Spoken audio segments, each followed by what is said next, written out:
Burn bans have obviously become the norm for us around here recently, as these dry conditions have only made the problem worse. To date, thousands of acres have been burned, caused by careless fires, and as our Ian Russell found out, some spots are still in danger.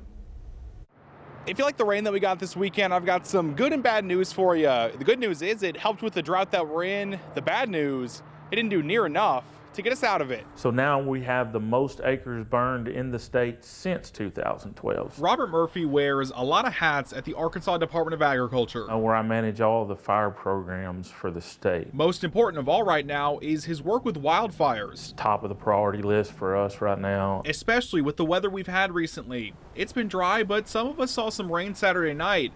It's a start, but don't count on it changing anything soon. I mean, it helped, but it didn't alleviate the problems. It's tough to see, especially with how dangerous a fire can be.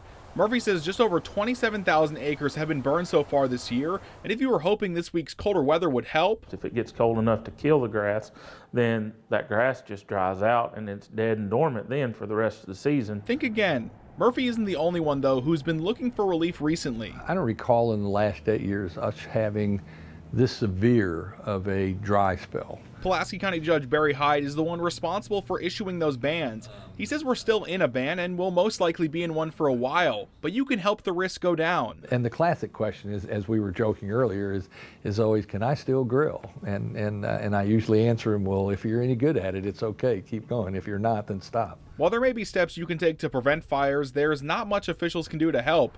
At this point, it's a waiting game for more rain. There's nothing we can do. I wish we could make it rain, but we haven't figured that one out yet. In Little Rock, Ian Russell, THV 11 News.